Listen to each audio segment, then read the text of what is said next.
família granduense. O programa Zebrão Falando Francamente desta semana, de 24 a 30 de julho, vai comentar sobre as eleições de 2016 em Teolândia e Itamari. Na próxima semana, mais duas cidades, bem como a presença do Papa Francisco no Brasil. Na cidade de Teolândia, em 2016, a política tem várias vertentes. O prefeito Lázaro será candidato à reeleição, o que será natural. A oposição deve vir com dois nomes, Marcos e o fortíssimo ex-prefeito Antônio Júnior. Se estas duas forças se unirem, Marcos e Antônio Júnior, o caldo engrossa para o prefeito. Sua reeleição fica complicada, por melhor governo que faça. Se a oposição vier com dois candidatos, as coisas ficarão fáceis para o atual prefeito. Marcos, que perdeu a eleição, continua no seu trabalho de formiguinha, prestando um serviço aqui e outro ali, e melhor, não pode ser cobrado em nada e nem precisa dar nada a ninguém, pois não é governo. Todas as insatisfações que por acaso forem criadas com os eleitores, esses votos desaguarão no rio chamado Marcos. Antônio Júnior não pode ser desprezado, é um ex-prefeito com 8 anos de mandato, com inegáveis serviços prestados à comunidade, é um líder nato, tem os seus inúmeros, botem números nisso, eleitores que o seguem fielmente e que irão para onde ele for. Portanto, hoje é o retrato que vemos das eleições em Teolândia. Prefeito Lázaro e do outro lado Marcos e Antônio Júnior, que se unirem complica as chances de reeleição do atual prefeito. Se cada um for para um lado, o prefeito tem uma reeleição tranquila. O quadro político em Itamari hoje é o mais tranquilo de todos os municípios da região. A oposição ao prefeito Nego não existe. Foi desarticulada com a fuga da cidade do ex-prefeito Caçulo, que deixou os seus seguidores órfãos, sem pai e sem mãe. Até que alguém se apresente como futuro opositor, terá um longo caminho a seguir. E o mais difícil é juntar os cacos quebrados após a derrota e o abandono do ex-chefe.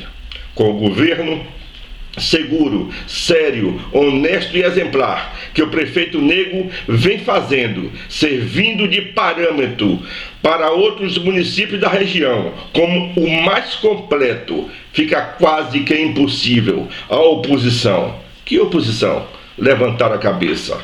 Apesar de pouco mais de 6 meses de governo, é claro e evidente que existem os descontentes, alguns querendo mais do que merecem. Continuando com o mesmo diapasão dos próximos anos, podemos dizer desde agora que o prefeito Nego é imbatível e será reeleito. O eleitor tem ainda na memória a desorganização, a compra de votos e o prefeito dizendo que era o tempero da política e que serviu de galhofa em todos os sites do mundo, soando como uma verdadeira piada de mau gosto, levando de roldão o nome da cidade de Itamari.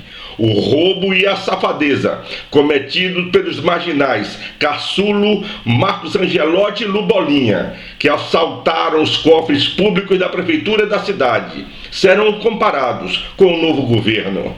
Ninguém vai querer se arriscar a que todo o mal do passado volte novamente. Está caminhando para que em Itamari exista candidatura única, ou a oposição, só para marcar a posição, apresente o nome sem nenhuma expressão, só para constar e tomar uma lavagem.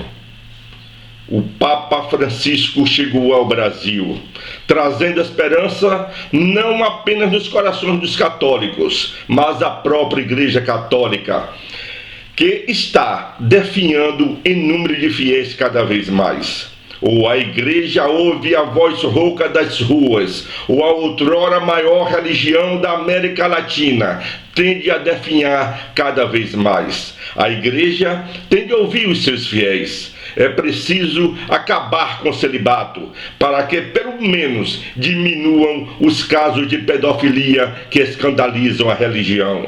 Acabando-se com o celibato, certamente haverá um aumento do número de pessoas querendo ser padres. Acabar com a proibição do uso de pílulas anticoncepcionais e camisinhas pelos fiéis. A igreja quer que venham ao mundo crianças indesejáveis, frutos de amores fortuitos. E depois, quem vai criá-las? Quem vai educá-las?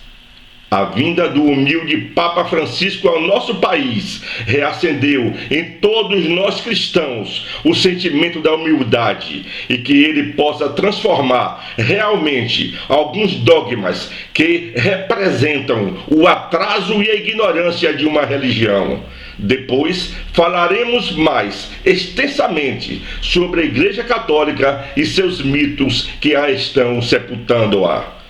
Até a próxima quarta-feira, se assim o bom Deus permitir. Um abraço, Gandu, um abraço, região, um abraço, Bahia e um abraço, Brasil.